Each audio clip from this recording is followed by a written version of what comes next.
Eu gostaria de convidar, então, os palestrantes da primeira etapa e da segunda etapa, Tenente Thalita, para a gente vai compor a mesa aqui, para que ocorram as perguntas e o debate. Dr. Joey Gailani. Todos. Dr. Martin de Jong.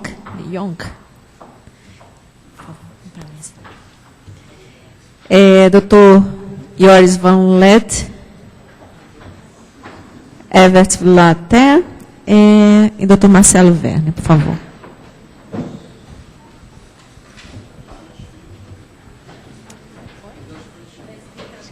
É o primeiro. Cadê os? Vai ter que fazer isso. Vai ter que usar isso.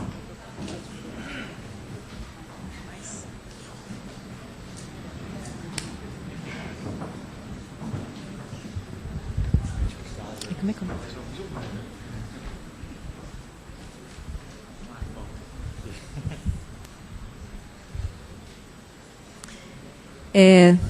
primeira pergunta aqui, doutor Eloy, por favor.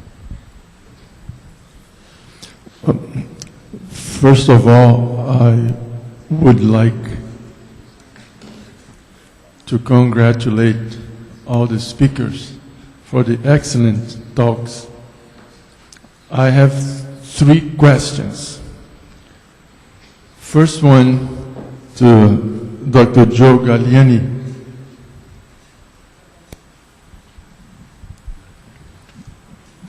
Yeah, question is, what is your experience or opinion about marking sediments with radioactive tracers, for example, to track sediment motion?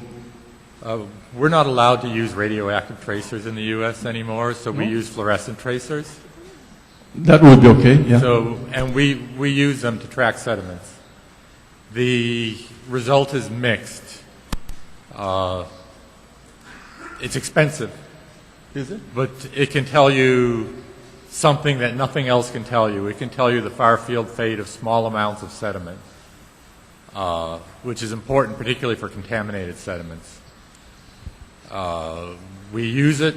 We use a fluorescent tracer from Partrack and ETS Technologies, both in Britain, to do this. And but you have to understand the limitations of the studies before you do them.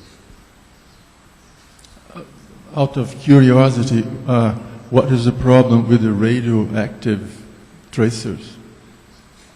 It's more fear than technical obstructions to using them. But they're pretty much, they have been used in the past, but I don't know of anyone using them now within the U.S. Okay, thank you. Second question, I have 3 questions. So how... Alô? Primeiro, eu tenho 2 perguntas para fazer. Comandante Carlos Augusto, Diretoria de Portos e Costas. Tenho 2 perguntas para fazer. A primeira pergunta é para o Martin, e ela é relativa, que sua apresentação, no final, é apresentada uma fórmula simples para estabelecer os parâmetros máximos de operação do navio, que é de 7% do calado e mais 10% de profundidade, na profundidade que tem que ser acrescido como folga abaixo da quilha. A pergunta é se nessas tolerâncias estão sendo consideradas também outros efeitos que o navio é submetido, como efeito squat, efeito de ondas, uma vez que a gente sabe que o cálculo ele é bem mais elaborado até pelas próprias regras do PIANG. A segunda pergunta, eu pergunto ao Dr. Marcelo, com relação às simulações que foram realizadas, se ela é uma simulação fast time ou se é uma simulação real time, que leva em consideração todos os aspectos ambientais inerentes à área de operação do meio.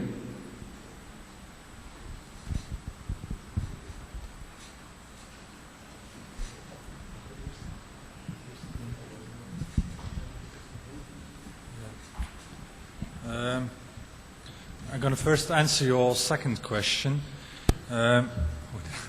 Just a moment.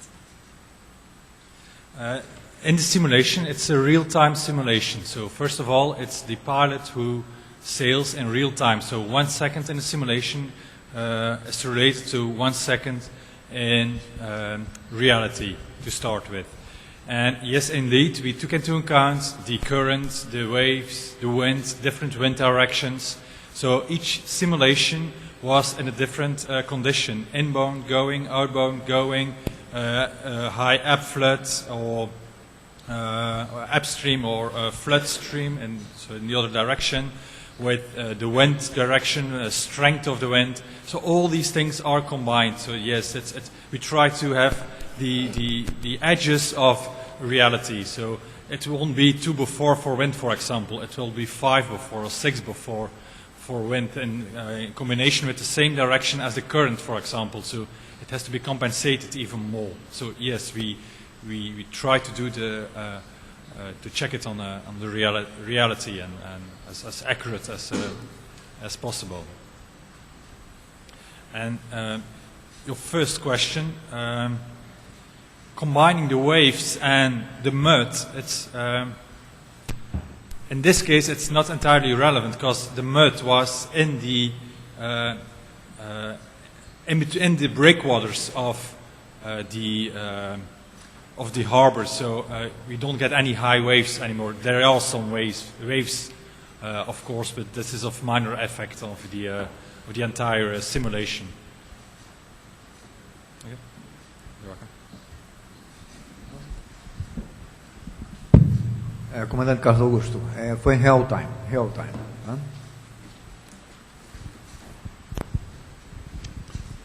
May I? My second question. Okay. Second question is to Dr. De Jong. Question is about using physical models to study sediment transport. Is there hope for mobile beds models?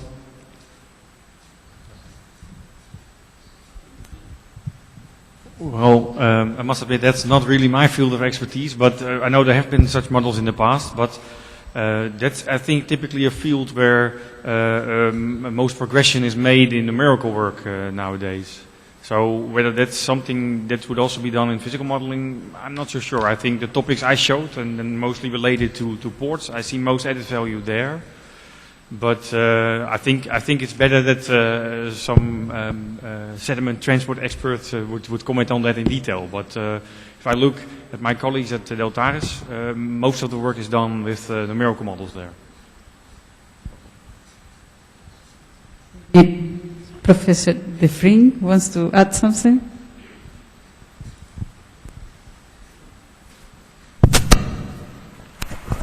Yes, 2 things actually. We know that scale models of sediment transport have very strong scale effects.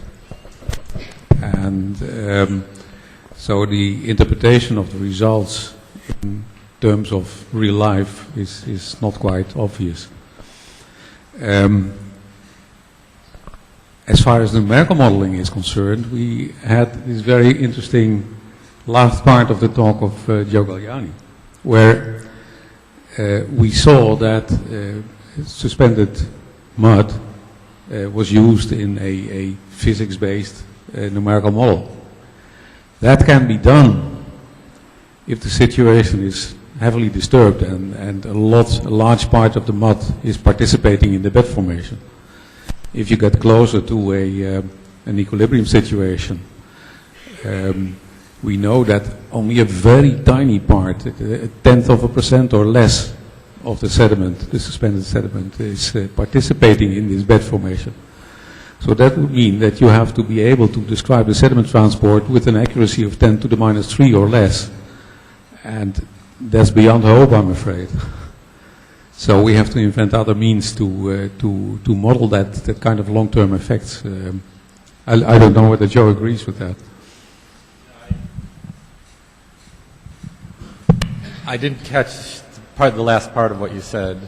Well, that the physics-based modeling of mud morphodynamics is only possible if a significant part of the mud participates in the bed formation. Yes.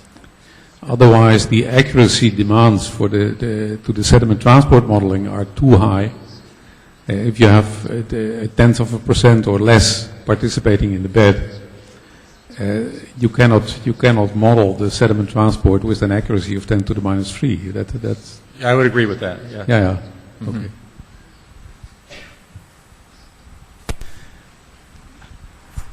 I'm Schenk. My name is Schenk, pilot from Vitória. And I would like to expand the question from Captain Carlos Augusto to Mr. Everett about the squat. If you study, I've seen you made, the university made a lot of studies about the resistance, the turnability, but what about the squat? Have you made these studies of the impact of the mud in the navigating in the mud on the squat? And complementing his question, if when you get that nautical bottom definition, you are already taking regard of the squat, because the speed will be an issue for controllability and also for the additional draft for the... Yes. To answer you short, yes, we did. I've simplified a few things in my presentation, and one of the simplifications is indeed the total neglect of squat, but we did investigate it quite elaborately. Just, yes, we have even models dedicated for squat, or sailing above mud, and the squat, the vertical sinkage and trim of the vessel, which is indeed different. Certainly when the ship trims and a part of the ship is submerged into the more dense mud, it will behave differently than just sailing in open water, or even in confined water with only or without mud. So yes, in our mathematical models, we took into account the squat or vertical sinkage and trim, and combined this with all the other effects. So yes, we took it into account. I just didn't show it in the presentation.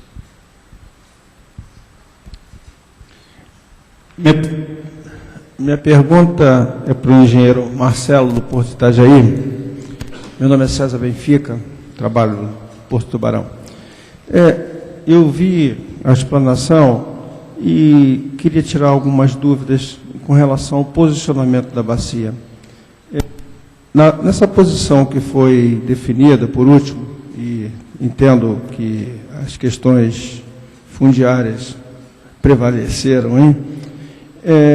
Acho que houve uma consideração com relação a essa localização para que houvesse o melhor uso da capacidade motriz e de governo do navio, porque eu entendo o seguinte: se você tem que rebocar um navio, fazer um giro do navio numa foz de um rio, submetido a corrente e efeito de maré, acredito eu, que Itajaí tem um pouco, não sei se estou errado ou não, seria mais sensato que a gente conseguisse usar toda a capacidade de governo e manobra do navio, levando ele num ponto mais a montante, onde você inclusive não tinha uma questão fundiária, e lá fazendo a atracação desse navio, como a gente chama num dolphin de atracação, ou uma estrutura de atracação, e usando os sentidos da corrente e de governo do navio para retornar. As vantagens desse ponto de vista é que você já veria a expansão futura do seu porto para cima, seria uma normalidade. E a outra é que você teria menos interferência. E uma terceira que você teria todo o navio usando sua capacidade de governo, manobra, né? E acho que uma grande dificuldade que vai se pronunciar é levar um navio rebocado pela popa, fazendo curva e subir no rio. Então vai ser um desafio. E aí você vai usar dois aspectos importantes no custo portuário. O uso de rebocador e tempo de uso da via de navegação para exercer tudo isso. Quer dizer, enquanto você faz toda essa manobra de rebocar para cima, a montante, você estará com o porto todo, vou dizer, a via paralisada com os outros movimentos. Então, essa colocação, essa percepção, ela foi considerada, é uma possibilidade ainda no projeto? Na verdade, talvez eu tenha passado muito rápido, uma das primeiras proposições era a montante, o primeiro ensaio era a montante. Não teve nenhum outro ponto a montante, além daquele, porque logo em seguida o rio tem uma condição sinuosa muito acentuada, que limitaria o tamanho do navio. Então, o último ponto que nós pudemos ser analisado, a montante do porto, que foi estudado e que nós tínhamos expectativa até que pudesse ser atentado, até por causa dessas condições de segurança e evitar todas essas dificuldades futuras que nós teremos a nível de tempo de manobra e todos esses dados. Por outro lado, nós também temos uma condição de cheia no rio Itajaí que é extremamente pesada. A de 2008 nós chegamos a ter 6 mil metros cúbicos por segundo. E essa situação de cheia simulada naquela condição, tirando aquela última curva, não foi recomendado pelo laboratório, inclusive porque as condições hidrodinâmicas seriam muito grandes. Em 2008, inclusive, temos parte do cais de Itajaí precipitou, onde com o alargamento da bacia de evolução criou um vórtice muito grande, e a bacia, que estava dragada para 12, chegou a atingir 25 metros de profundidade.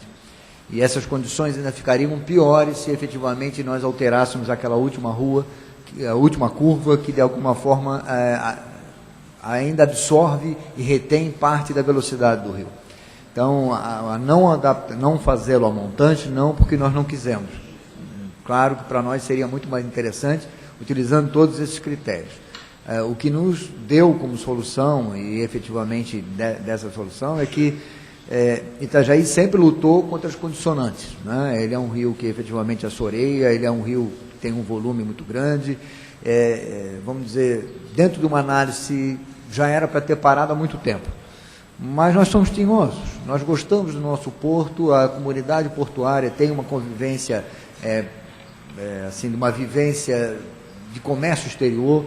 Hoje nós temos 3 estações aduaneiras estabelecidas, temos a maior capacidade de frios instaladas no Brasil, temos uma estrutura retroportuária que nos permite fazer 1,1 milhões de teus, mesmo com parte do cais ainda em reparo, ainda em recuperação. Então, não é o tamanho do navio que eu acho que vai tirar Itajaí efetivamente ainda do mapa. Então, a comunidade como um todo, na verdade, reproduzida através da autoridade portuária em projetos, reflete a intenção e a preocupação de todos. A ponto de, como ele disse, essa primeira etapa está sendo feita com recursos do próprio Estado.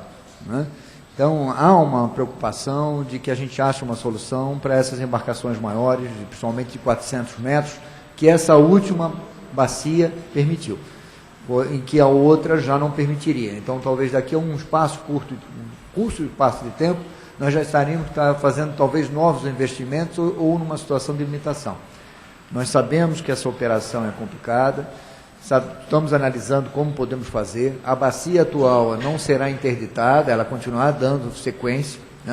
O que nós temos observado com essas linhas que hoje os armadores estão em joint operando, não são todos os navios são grandes, mas eles têm feito a colocação de um navio grande em cada uma dessas linhas, e isso realmente tira a capacidade nossa de operar. Então, é uma situação de sobrevivência efetivamente para o porto, mesmo sabendo que nós teremos operações especiais em determinados momentos.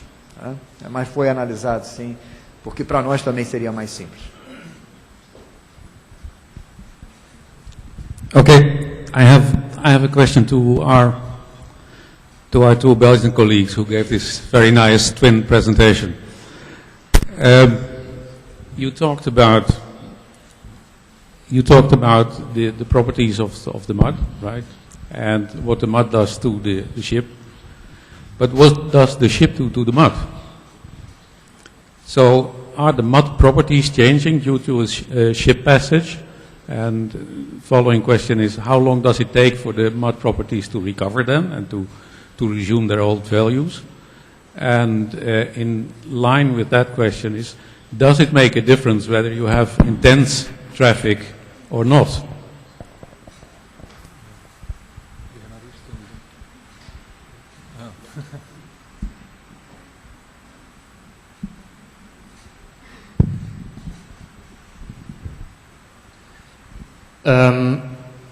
To answer a part of their question, I think yes, the ship definitely has an impact on the mud.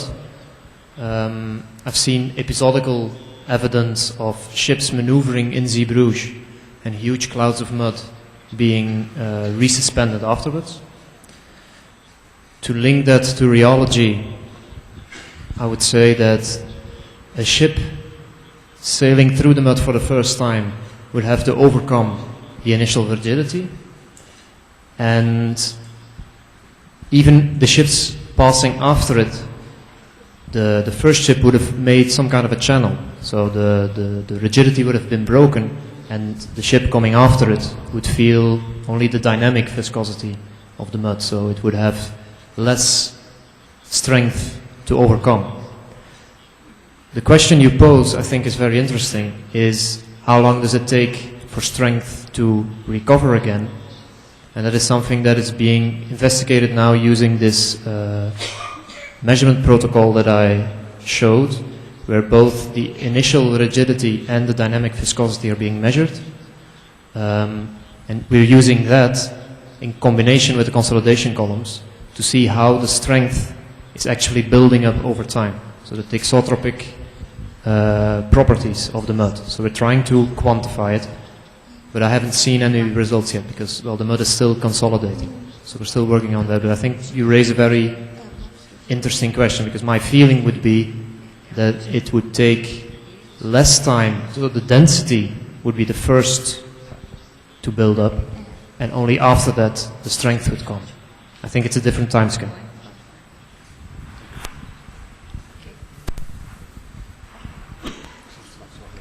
Luiz Garcia, Ministério dos Transportes. Marcelo, parabéns pela sua apresentação, mas eu tenho uma pergunta que eu gostaria que você, se puder, responder.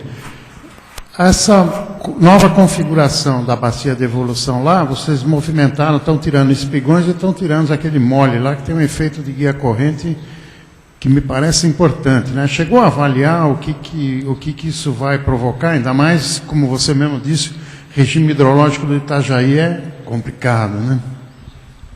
Foi sim, foi estudado por modelagem, foi na Arcade, na Aquaplan, e ainda além desses estudos, nós ainda estamos e contactamos o NPH, já que ainda há um modelo físico existente no NPH, e nós estamos atualizando a ele para ainda dar continuidade, para saber se, além das interferências que nós estamos fazendo, se ainda tem mais algumas complementares. Então, a nível de modelagem matemático, foi estudado sim na Arcade, foi estudado na Aquaplan, e nós ainda estamos pegando o modelo físico do NPH. Eu tenho algumas perguntas, mas vou fazer uma aqui para o professor Dr. Marcelo. Sobre essa questão que acabou de ser colocada do regime hídrico do rio Itajaí. Eu me lembro que tinha projeto de várias barragens de atenuação de cheia, porque ela é uma bacia bem especial para provocar enchentes, né? Não sei se o Porto tem essa visão de procurar soluções também para as enchentes que aliviariam o problema do Porto em si.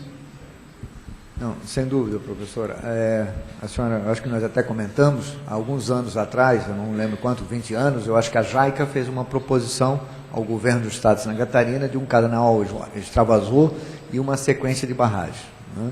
Recentemente, o governo do Estado resolveu atualizar todo esse processo e está iniciando a contratação de estudos pertinentes a isso. Eu sei que algumas barragens da montante no rio, ainda bem acima no vale, estão sendo alteadas para aumentar a contenção dessa cheia, mas todo o estudo inicialmente agora está sendo feito o levantamento do rio, para atualizar aquele projeto da JAICA ou achar alternativas hidrodinâmicas que minimizem essas cheias no Vale do Itajaí, aí como um todo, né? Não só para o porto. Então, nós temos acompanhado o início desses trabalhos, mas que estão ainda iniciando, ainda não tem ainda nenhum relatório, a não ser aquele da JAICA, que já faz alguns anos. Obrigada. Uma segunda questão é para Martin. E se você podia dizer alguma coisa sobre a escala dos modelos físicos, né, as escalas que são utilizadas agora, comparadas com o que era feito antigamente.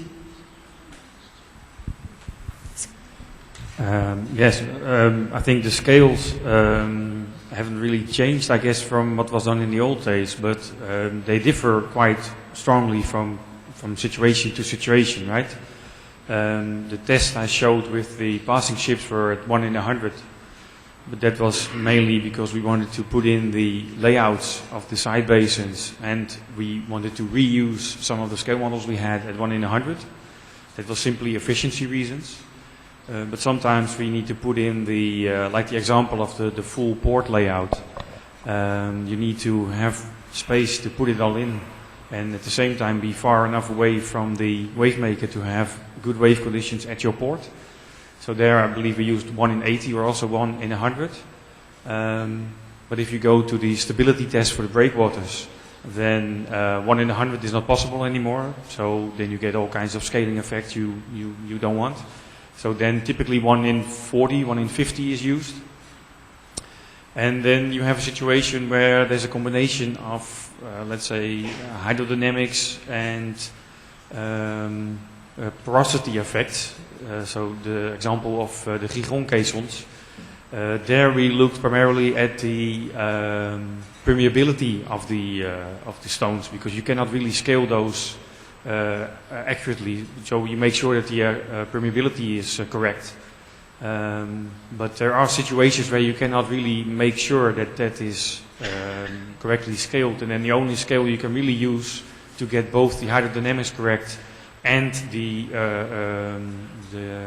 stones and the permeability of the stones is going to almost 1 in 1. So that's why we now have the big flume plant to look at those kinds of situations. So it really depends on the type of application.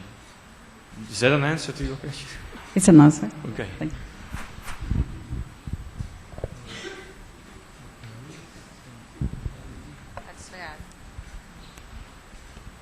Luis from IPT. I'd like to ask Joris or Joris. Yes, please. I just would like to know if you have, if you think if you use different seismic profiles, I mean different frequencies, you can get details about these mud layers. I mean, use 50 or 100 or 150. Do you think you can add new features to your table there? I've seen some results using that technique, so I think yes, it would be possible, but you would have to be very careful in doing a cross collaboration with some kind of a ground truthing. It will depend on what kind of information you want to get. For instance, we saw that if you want to get density out of it, we tried to link the 33 kilohertz reflector level to the density that was actually present in the mud at that depth. And we saw that the scatter around the data was rather big, so meaning that if you would estimate density from a 33 kilohertz signal, your accuracy wouldn't be very high. So I think that would also hold for other measures, like measures of strength or yield stress. I think there would be to some degree there's a link between the two, but I think the link will be rather weak. So I would use it to get a first idea, and even then I would have to say that you have to calibrate it very carefully. But I think for practical purposes, you should be very careful. You should be worried about the accuracy that you can get by just working purely acoustical. Does that answer your question? I have a question for Talita. You give a very nice presentation of what is obviously quite a sophisticated system. And now you have it going operational, planning to put it together with real-time measurements. And this is mainly for ship users. And I'm interested to know whether you've done any work on whether there is what are the benefits for the ship users of having quite so much detail? Do they really need such detail? And if so, why?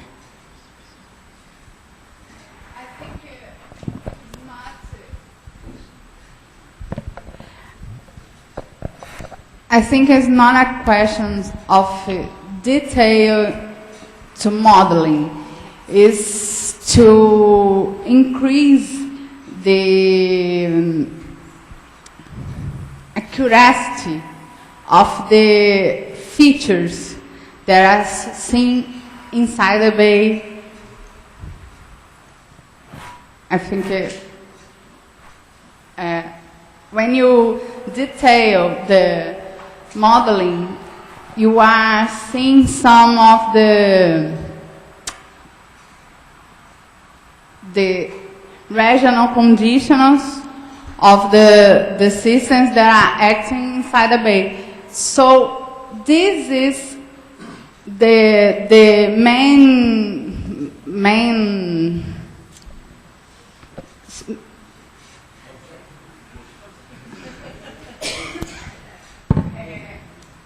eu acho que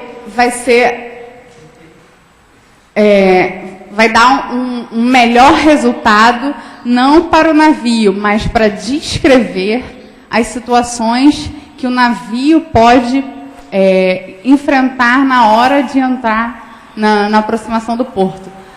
O detalhamento está buscando descrever as situações, porque a Baía de Guanabara apresenta uma característica muito complexa na parte da entrada no porto. Mais profundo da Bahia, esse detalhamento não precisa ser tão preciso, mas ali na entrada ele é necessário.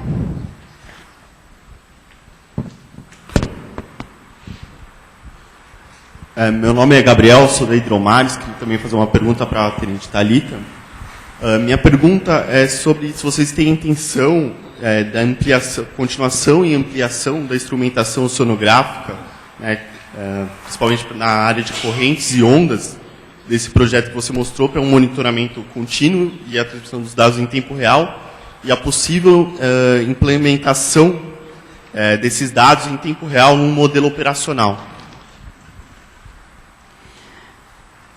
Bom, sobre ampliar a rede de observação, a gente já conta com uma boia fundeada dentro da Bahia, próxima à Escola Naval. Isso já é um fator de ampliar essa rede, né? A gente já está colocando mais uma informação. Ela não mede corrente, mas ela mede ondas dentro da Bahia, que é uma informação bem escassa aqui na região do Rio de Janeiro. Ela foi lançada tem uma semana, então ela está ainda no estágio de verificação do funcionamento dela, né? E quanto a colocar esses dados na modelagem, para a modelagem do Delft 3D, a gente ainda não conta, nessa estrutura que está instalada, com a parte de assimilação de dados. Só que a rede de modelagem e observação oceanográfica, que é o convênio da Marinha com a Petrobras, no RAICON, ele já conta com assimilação de dados. Na hora que a gente faz a simulação dele, ele já está inserindo dados com uma técnica que foi desenvolvida pelo grupo. E aí que está a melhora, né, que a simulação pode agregar para a nossa modelagem por enquanto, né? Não sei como é que está o desenvolvimento de assimilação de dados para o pacote Delft 3D. Boa tarde. A minha pergunta também é para você, Talita, por favor. Na verdade, é uma pergunta complementar a que ele já fez, que existe uma preocupação no Brasil, em quase todos os portos. A gente tem pouco dado, então séries históricas são importantes para alimentar modelos, e os modelos são o futuro, enfim. A minha pergunta é quando vai começar a funcionar o link online para a gente ter acesso a essa informação? E se esse projeto, a gente vê aqui que existem pontos de dados fixos, que são nas ilhas Fiscal e na Ilha Rasa, e vocês fizeram campanhas, uma no verão, uma no inverno. O que eu gostaria de saber é se vocês vão repetir isso para a gente começar a guardar esses dados para uma série histórica, e se existe esse mesmo projeto ou já uma expansão dele para os outros portos, de igual complexidade ou maior complexidade, que é o caso do Brasil, a gente tem muitos casos. Então, eu gostaria de uma resposta assim, que nos desse realmente um panorama do futuro, porque a gente vê programas como esse, valoriza, mas esperamos que sejam constantes, porque acreditamos que sejam promissores, sim. Bom, com relação à parte dos dados, os dados ainda não estão disponíveis, porque eles ainda estão na parte de calibragem, tanto da transmissão, que é um problema que a gente enfrenta com custo de transmissão, ou se a transmissão não tem custo, no caso, as nossas transmissões são feitas via rádio, elas sofrem muita interferência, então a gente está ajustando para que a frequência de recepção dos dados seja boa para poder liberar. Mas a previsão é de que ele seja liberado até o final do ano com um link para o acesso dessa informação. E o acesso online, ele deve ser limitado a uma faixa de tempo. Mas todos os nossos dados vão para o Banco de Dados Nacional. Então, ali a consulta é livre para todo o período que a gente tem disponível. Em relação às campanhas, a ideia para complementar o projeto em si, é fazer mais 2 campanhas, uma nos períodos de outono, né, e primavera, que são as estações de transições, que nós não fizemos esse tipo de levantamento. E, além disso, existe um projeto para aumentar estações de observação aqui para a área do Rio de Janeiro por conta dos Jogos Olímpicos. Então, tem a possibilidade de a gente instalar mais boias de observação, que nessas boias, sim, nós vamos ter a medição de correntes também, além da de ondas. Só que isso é uma previsão, a gente não sabe se consegue realizar essa perspectiva. Com relação à modelagem, a parte do projeto em si, né? O projeto ele foi feito como um estudo modelo para a gente estudar não a transição para os portos, mas estabelecer uma metodologia que possa ser usada para os portos que queiram implementar o mesmo tipo de sistema. A gente não tem a intenção de fazer para todos os portos do país. O que a gente tem o CHM vai deixar disponível as previsões operacionais para o porto que queira realizar a mesma metodologia poder fazer. Mas acho que não. Eu vou abrir para mais 2 questões, porque senão a gente vai se atrasar muito para o retorno na parte da tarde. Então, professor Eloy e professor Guilherme são as últimas questões. Susana, depois. Yes, mine is a simple question. It's actually a curiosity. Dr. Salles mentioned the participation of the prático do Porto. I wondered how the translators translated this word, prático, in English. The port pilots. Yeah, and this is where my curiosity comes. Is there such a thing in Europe? Yes, there is. There are. When I say pilots, there's more than one. For example, for the harbor of Antwerp, we have sea pilots, so they do the part on the North Sea itself. Then at the estuary of the River Scheldt, close to the harbor of Flushing, the sea pilots go off board and the river pilots come on board. These river pilots, they sail, and if they go to the lock of Terneuzen, they switch again to channel pilots, which sail to the harbor of Ghent. But if they sail directly to the harbor of Antwerp, then once they enter the lock, then they change again, and behind the lock, where there's no current and everything is more gentle, they change to the harbor pilots. So yes, we do have different types of pilots in Belgium. And how about in the Netherlands? How does it work there? That's a good question, if I may. As I said before, it has been said before, the harbor of Antwerp, we have to trespass a part of the Dutch region, and the river pilots, so on the river, which is partly in the Netherlands, partly in Belgium, half of them are Dutch, have the Dutch nationality, and half of them have the Belgian nationality. I think there are people in the audience from Rotterdam who can mention this much better than I can do, but I think it's less complex in the Netherlands, but that's just my idea behind it. I see thumbs up. I see some thumbs up, so that should be fine. Ok. Guilherme Lessa, Oceanografia da Universidade Federal da Bahia. Uma pergunta e um comunicado. Foi feita aqui agora uma indagação à Marinha a respeito de monitoramento e disponibilidade de dados. Nós, na universidade, lá em Salvador, nós estamos com mais de 2 anos de monitoramento contínuo do campo termoalino, dados horários, além de dados mensais, ao longo de toda a Baía de Todos os Santos, de turbidez e também do campo termoalino. Então, esses dados estão disponíveis. Se alguém estiver trabalhando naquele ambiente, tiver necessidade de dados para calibração de modelo ou qualquer outro objetivo, eles estão disponíveis. Eles vão estar locados num website que está sendo montado, acredito que mais uns 2 meses já vai estar disponível online, mas neste inteirinho, se alguém tiver necessidade, pode entrar em contato comigo e esses dados são disponibilizados. I think I have a question to Dr. Van Leen. That's about, I'll take the lead of Dr. De Vriend on that rheologic change of the suspended mud.